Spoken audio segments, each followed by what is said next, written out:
Hello guys, and welcome to Ride VIP the Rideshare channel. My name is Serge, and in today's video I would like to talk to you guys a little bit about servicing my vehicle that I'm using for Lyft, and also talk about some of the vehicles that I service for myself, and the vehicles that I'm thinking about keeping for myself, and some of the vehicles that I'm thinking about selling. And let's begin. So anyways, in a recent video I talked about how I actually had to stop driving early, even though I was making good money, because I started hearing some rear brake noise, like it was metal on metal on a brake caliper, and it kind of came very sudden. Everything was great, and then boom, I started hearing something. So by that time I already drove 4 hours, and I actually heard it like right after dropping a client off, so I did not drive any clients with that type of noise.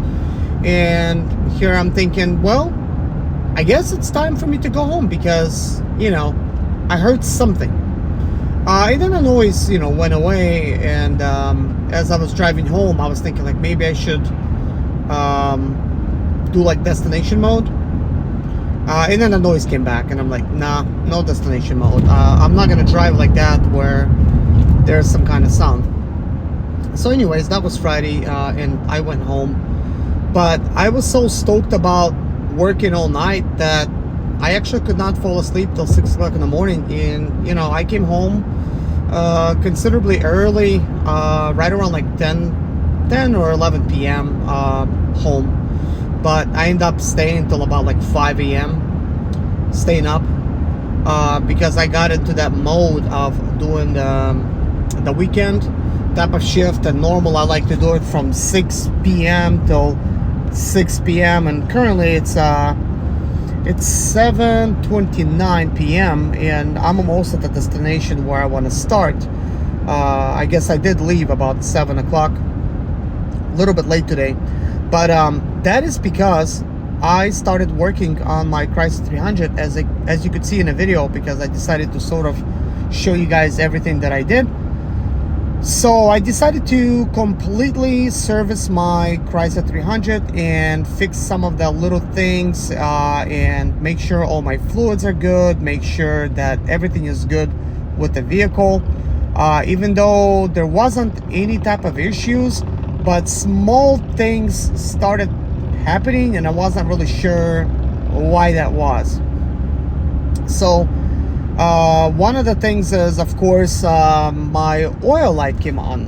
So right when I fixed the vehicle, well, I painted everything, I made everything nice. We were driving it previously to that, but then I just parked the vehicle for I think about like 6 months. So after I painted everything, I mean, there was nothing on my dash, like everything was great. I went to check the oil with the dipstick, and the dipstick broke off, and I'm like, well, let me try to take it out of there, and it was not coming out, and I just kind of left it at that. I figured, look, let me address the problem later. So I started using the car for my own personal type of use, and wasn't even like using it for like Uber or Lyft. Well, it does not qualify for Uber. But then recently I went out like last week, and I just worked a single day, like actually just 8 hours. And after working those 8 hours, well, actually, before even working 8 hours, about like maybe like 4 hours, but it doesn't really matter. What matters is it was about 10 p.m. at night. I think I started right around like 3 p.m. So yeah, maybe I worked for a while that day. But my oil light came on, so it's a low oil level. So when that light came on, I was thinking, well, I can't measure my fluid with a dipstick. So what I ended up doing is I bought myself a whole gallon, well, technically 5 quarts of full synthetic fluid, and I went outside and I added myself 1 quart. And when I added 1 quart, obviously the light went away, and actually that light sort of came on, but it came, like it went off. But for me, that was already enough. That means, okay, add like 1 quart. So normally you would need to add between 1 and 2 quarts. You know, every car is different, but normally it's at least 1 when your light comes on. I mean, it's not exact science. So the car normally takes 6 quarts of oil, and I was thinking, well, the light came on, how many quarts do I have? I mean, I figured it would have to be at least 5 quarts or slightly below. You know, maybe used up a quart, maybe it's 4.5 quarts that was left in the system. I didn't know because I could not measure it. So I added 1 quart, and that's it. And basically I finished my shift, and that was fine. And then I'm like thinking, okay, let me go ahead and do an oil change. So I ordered everything. I ordered myself oil filter, I ordered myself a dipstick, I went ahead and I ordered myself a serpentine belt, a tensioner pulley, and a tensioner itself, well, like a idler pulley, excuse me, and a tensioner with a pulley. It comes together as a set. I ordered those things, and of course that same day my ABS light came on together with ESP and BAS. It's sort of like on the same line, so it's kind of like 2 yellow lights on my dash. And prior to this, no check engine lights, like nothing. So I was kind of thinking, like, interesting, a lot of those things happened in that same day. And then as I was driving, I'm thinking, it's weird, like it almost sounds like my rear brakes, like it sounds like they're a little low, by the sound of it. Like, it wasn't like metal on metal, but I could kind of tell that when you press the brakes, the brake pedal would sink a little bit deeper. And I was thinking, I either need to do like, you know, like a brake fluid flush, or maybe my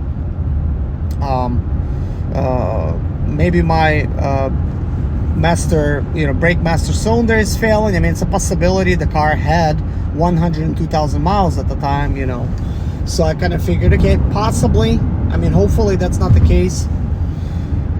So of course the ABS light came on, and I'm thinking, like, whoa, 3 things in the same day. And to really spice things up, the car actually stalled out one time. Like, I was backing up, like after dropping somebody off, I needed to turn around, and as I was backing up, I'm thinking, it's weird. It's like the car is having a hard time backing up. Like, it's, you know, I'm pressing the gas pedal very lightly, but it's just going, like, it's acting like as if the clutch is slipping a little bit, and it's stalled out, like almost like it's a stick shift, and somebody can't really drive a stick, you know.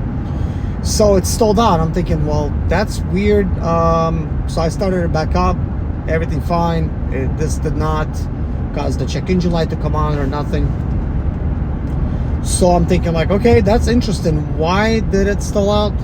And also I was noticing, as the vehicle is just like at lights or whatever, I'm thinking it sounds a little funny. It's almost kind of like when the vehicle's working, like I'm also able to hear the power steering pump.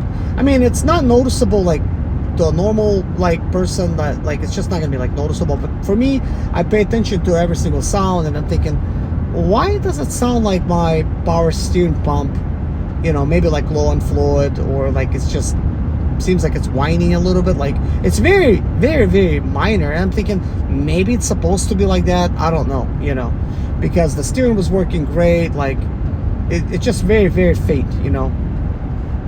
So I'm thinking, let me order all of these things so I could, you know, go ahead and order the brakes and everything, and the ABS speed sensor. I ordered that, so everything came in a couple days ago. So we had rain, so I was not able to do anything. So Friday also was rain, so I'm thinking, well, let me go ahead and work on getting my bonus, which is $130 for 40 rides. So I went ahead and left my house. So after working for 4 hours and having a pretty good day, I made like $98 that 4 hours, like 4.5 hours. So I'm thinking, like, okay, that's like pretty good. That means the day would have been really good.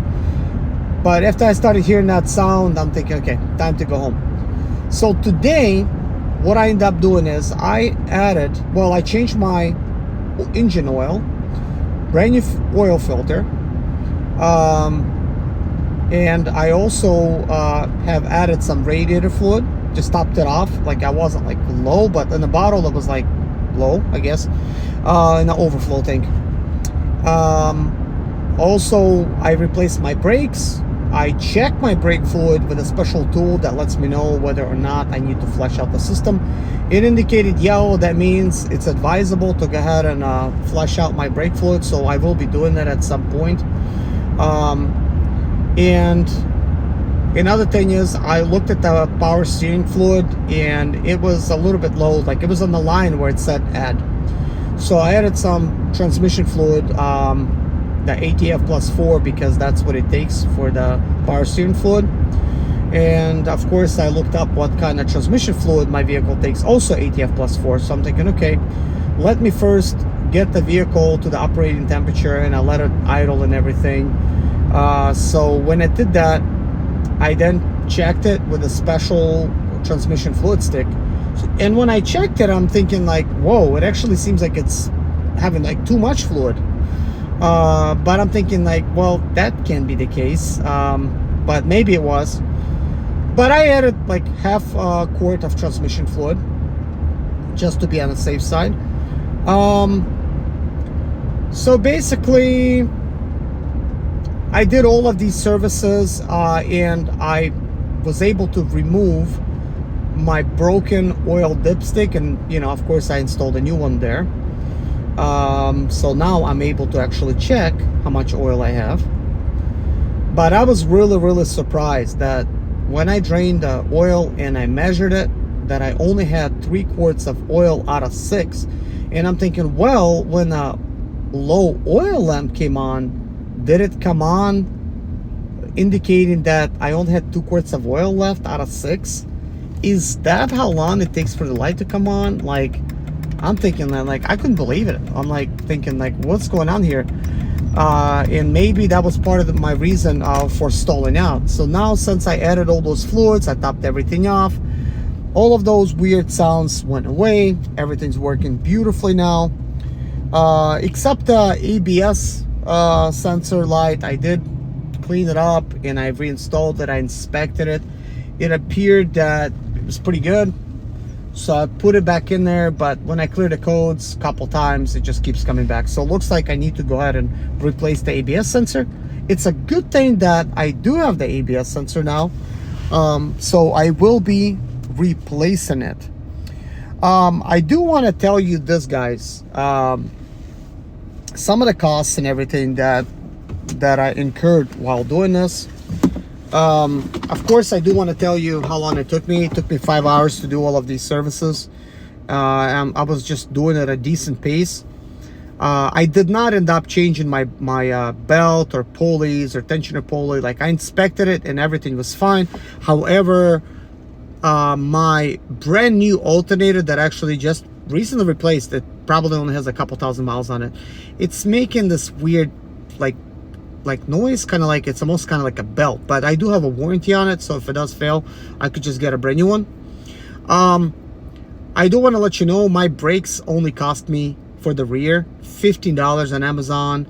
The dipstick about $10. Another transmission dipstick, which is reusable, I could use it on any vehicle, like $10. Oil cost me about $50 because I bought like 2 gallons of it, like basically 10 quarts, and I only needed 6, so I have some left over. But basically all of these things that I bought was not expensive. Like the tensioner was about like $35, and idler pulley about $15. So and the belt was like $15.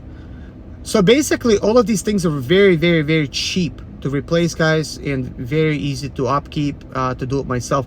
So I really like this Chrysler 300 for that, because I could put the miles on it, yet the cost of maintenance is just very minor, while the car feels luxury, it looks luxury, it drives like a luxury car. It's a very nice car to keep, and I'm not looking forward to selling it. I may just end up keeping the car. I know, sounds like silly because it sounds like I was like fixing it to sell it. But I weighed out my options and I'm thinking, look, I'm nobody special, okay? Like, I don't have like any special cars. Like, up until recently, like as recent as like 2 years ago, I just had a bunch of hoopties that I was driving. I was driving a Nissan Rogue, like, I think like 2.5 years ago, that had 2 different color doors on the left side. It had like very high mileage. It finally ended up giving out. And then I replaced that Nissan Rogue with like 2013 Nissan Altima, which was a very nice car, and of course head gasket went on that, so I got to do it. So that was actually a really nice car to have. Just not luxury, but it was a very nice car. It was a 4-cylinder, very economical, perfect for Lyft. It's just an unfortunate thing with the head gasket thing. Otherwise, you know, it probably would have been running. But I think it's got some other issues now. Like, it's got a transmission issue since it's been sitting. I got some transmission codes on it, which I did not have before. Transmission was working fine, but like I said, things just don't like to sit, okay? So I kind of was like thinking like, okay, well, that car's down, okay? Cars do fail. Like, you have a car, and then before you know it, like, a car breaks down. So right now, the only 2 vehicles that I have that's running is my Chrysler 300, which is what I drive, and then a Range Rover, which me and my wife drives. But the Range Rover already let me down a few times, like nothing major. You just got to make sure you got to keep a diagnostic scan tool with you, which I keep one in every car. Like, not expensive ones for those, but like I keep one in my Sprinter van, I keep another one in my Chrysler, and I keep another one in my Range Rover. So recently the Range Rover, like, kind of like took a dump, let's just say, right? It stopped driving really good, like, and I could not go no more than 20 miles an hour. But once I reset the codes, and I'm not gonna get into the whole story, once I reset the codes, it was running perfectly. So here I'm thinking like, look, Range Rover has well, it had 153,000 miles. It's got about 12,000 miles more than that now. So I'm thinking like, how many reliable cars do I have? I have all used cars. I would not say any of these cars are that reliable. I mean, I'm keeping all of these cars, but I'm thinking like, look, if I end up selling this Chrysler 300, that means I don't even have a reliable car for myself, when in reality, you got to have at least a couple cars. If one car goes, you still have another one, okay? The Sprinter van, I gotta get it ready. There's, well, I got basically like a couple different Sprinter vans I'm working on right now, but either way, I gotta get that ready. But that's pretty much gonna be like my work van. It's already set up to do like mobile mechanics, but I gotta do some cosmetics to it. I gotta do some like light mechanical stuff to it. And I'm kind of thinking, look, I'm not gonna have fun in selling a car, the only car that's reliable to me now, only then to end up renting, let's say like a Tesla, to continue doing this if I need some extra money or whatever, or I have some downtime. So might as well just keep the Chrysler for now and keep the Range Rover. I want to fix a BMW X5 for me. I'm not even thinking that's going to be reliable. And also fix Mazda RX-8, which is also not reliable, but they're fun cars that I do want to, you know, keep for myself. Also a Mini Cooper, which again, not reliable car, but I'm also keeping that for myself. Like, that's a convertible. Used to be a brand new car. My sister had it, and then I bought it. So that car I could only use for like food delivery. I mean, it's a 4-seater, but I don't think it's gonna be good to have passengers in it. But who knows? Who knows? I may give it a try. I don't know. We will see. Because I could technically only fit 3 people. I mean, like, I think people could kind of like squeeze in, you know. I mean, they could always cancel, but most of the time I'm only carrying about 2 to 3 people in the car anyways. So if that's the case, they could easily get into to the Mini Cooper. But anyways, that would be fun to drive in the summertime. It's very, very, very fuel efficient, like 50 miles per gallon, and the top goes down. It's black. I gotta fix some electronical issue with it. It just happened all of a sudden. The car does not want to start. It does not want to communicate with the computer. And I gotta fix the convertible top. It does not want to go down now. So there's lots of different things that I gotta fix for myself. But there's cars that also are nice cars that I'm really not looking forward to keeping. Like, I mean, like a Jeep